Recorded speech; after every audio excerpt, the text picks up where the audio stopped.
So there's a great line about faith, that religion is an old man saying no. And I love that line because when I was a kid, my old man was an old woman, my grandmother.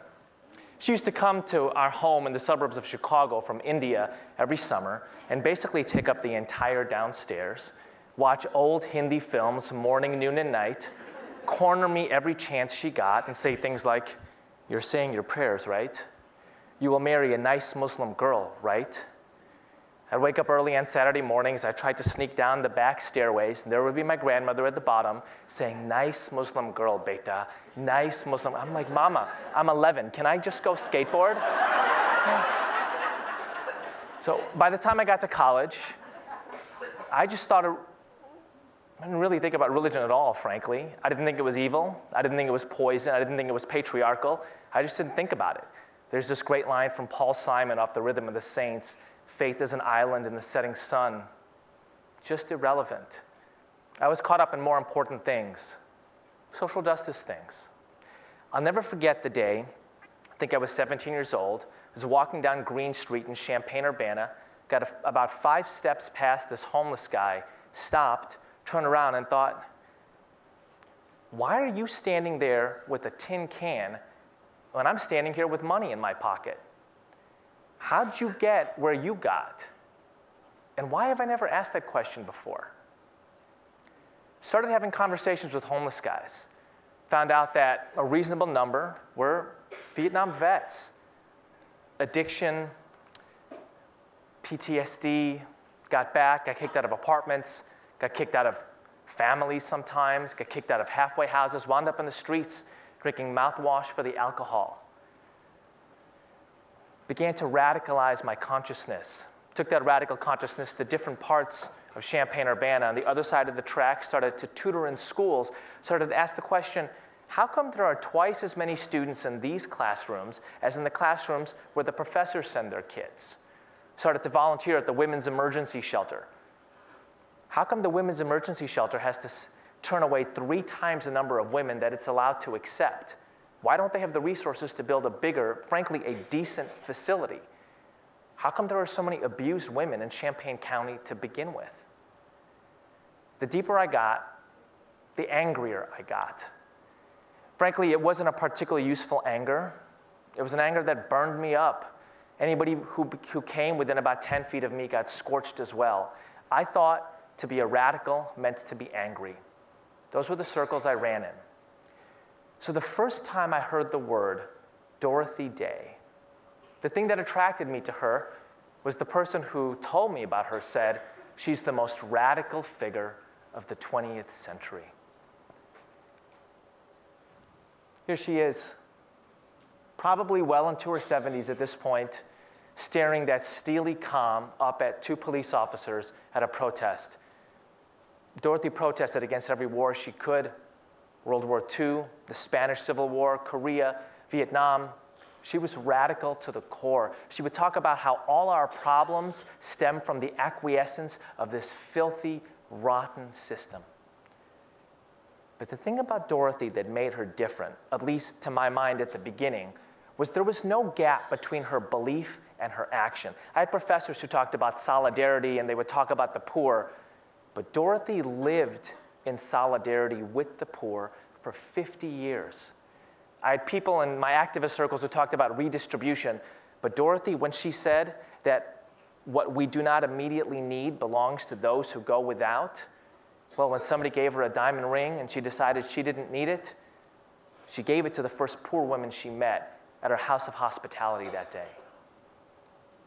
That thing, that house of hospitality, that was one of Dorothy's gifts to the world. It was this idea of a place where people could come together and be better. There's this beautiful line in her work that we desire a place where we can all be more decent. Turned out that Dorothy was radicalized in the same streets that I was about 70 years before, in the streets of Champaign-Urbana. She was a student at the University of Illinois as well. And there was one of those Catholic worker houses of hospitality in Champaign. So one Sunday evening, I went. I've been to a bunch of social service agencies before, but none of them felt like this.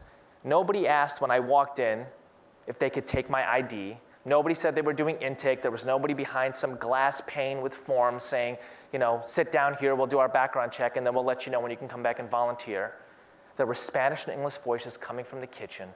There were a group of kids playing in the living room. Somebody said to me, "Are you staying for dinner?" I'm like, my mama didn't raise no fool, Yes, I'm staying for dinner. And it was at that dinner that I got my first glimpse. I couldn't tell who the staff was and who the clients were. And so I asked, and somebody said, "Well, we don't really think of ourselves that way." That woman said, "I used to be a graduate student in English at the University of Illinois until I came across Dorothy Day's work. Then I dropped out and I started here." Another man said that he was a migrant worker from Mexico, been working in the fields around Champaign-Urbana for a couple of months, was putting together the security deposit on a house, and had come here and stopped in as a way station. Somebody else said, "We never turn anyone away. In solidarity with the poor. What you do not immediately need belongs to those who go without." I was like, why do you do this? And the first woman, Catholic worker, said, "Well, Dorothy always used to say, God has shown us the way. All we do is follow the path. God has shown us the way." And all that I had read about Dorothy Day, the fact that I knew that she had founded the Catholic worker movement, the most stunning thing, the best example of how obdurate I can be, was that I hadn't realized that her core inspiration was God, was religion. And so I went back with my eyes at least a little bit more open this time. And I started paying attention to lines like this. I want to read one at length to you because I can't tell you the electricity that flowed through my veins when I first came across this. "Whenever I groan within myself and think how hard it is to keep writing about love in these times of tension and strife, which may at any moment become for us all a time of terror, I think to myself, what else is the world interested in? What else do we all want, each one of us, except to love and be loved in our families, in our work, in all our relationships? God is love. Love casts out fear. Even the most ardent revolutionist seeking to change the world, to overturn the money changers, is trying to make a world where it is easier for people to love, to stand in that relationship to each other. There can never be enough of it." There's this line in J.M. Coetzee, "All creatures come into the world with the memory of justice." Dorothy had named that memory for me. It was God, and she'd given me a way. It was serving others with love. So, a couple years later, I went to India. I stayed with my grandmother, summer of 1998, a summer before I went to graduate school. I figured she'd taken over my living room enough times I could return the favor, take over hers. I did Muslim prayers with my grandmother, kind of, at least with a little less stubbornness and grudgingness than I did before. But what I really wanted was faith that inspired loving service. And I had found, I thought, the purity of that, the heart of that in Dorothy Day. And then one day I woke up in my grandmother's living room, and there, sitting kind of nervously on the couch, was a woman wearing a torn white nightgown, several sizes too large for her. And I said, "Mama, who is she?" She didn't look like she was part of the extended family, didn't really look like she was part of the household help. My grandmother says, kind of offhandedly, "Well, the leader of the local Muslim prayer center called me the other day and said that he knew a young girl whose father and uncle were abusing her." And I said, "Well, send her to me. I'll take care of her." So I didn't ask for her real name because it could be dangerous to her. "We'll call her Anissa." I kind of sat up straight, and I looked at Anissa, and I looked at my grandmother, and I said, "Mama, I think you're a bit fragile to be just taking refugee women into your home. I mean, what if these two crazy men are roaming the streets looking for her? What then?" My grandmother gave me that arched eyebrows look, and she said, "How old are you?" I said, "I'm 22. She said, "I've been doing this for twice the number of years you've been alive." And she padded over to a shoebox, and she opened it. And inside that shoebox were dozens and dozens of old Polaroid pictures of all these women from all over India, from Calcutta, from Ahmedabad, from Delhi, from Gujarat, from Madras, who had heard of Ashraf Maji, had heard that if you came to her, if you needed help, she would help you.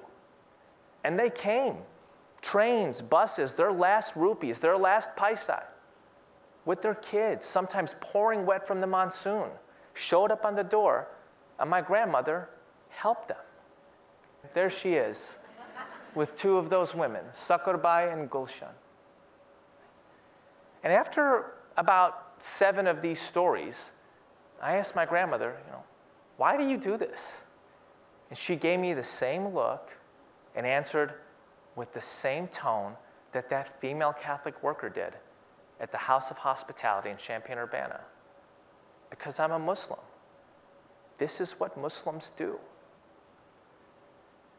My life began at that moment.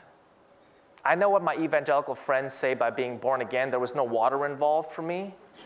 But I know what it means to have the scales drop and to see clearly. That moment was a window and a path. A window, first of all, into what religion could be in the world.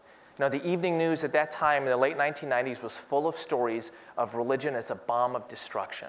But when I read Dorothy Day, and I read this idea that God is the source of love, community is what nurtures love, service is how we act on love, and I saw what my grandmother did. When I read in Dorothy Day the idea that love is how we come to know one another, and I read in the Holy Quran that God made us different nations and tribes that we may come to know one another, when I read in Dorothy Day about the works of mercy, and I started to pray more focused in Islam, Bismillah ar-Rahman ar-Rahim, in the name of God, the all-merciful, the ever-merciful, I started to see that religion could be a bridge of cooperation, an inspiration for service. It began my path looking at Judaism, at Buddhism, at Hinduism, at the Sikh faith, at the Baha'i faith, even at secular humanism, and asking the question, what does it look like to create spaces where faith can be a bridge of cooperation? And that became my path. How do we build a movement where you have a critical mass of interfaith bridge builders? Because you know what? Bridges don't fall from the sky, and they don't rise from the ground. If we're going to have faith be a bridge of cooperation in our world, people are going to have to build it. They're going to have the framework of faith as a bridge. They're going to have the knowledge base of service across religions, and they're going to have the skill set and the inspiration to do it. So what my organization does is selects, trains, mobilizes, networks a generation of young interfaith leaders. That's a typical interfaith leadership institute. I promise you, we allow men in. But that's what the typical ratio is, about 2/3 female.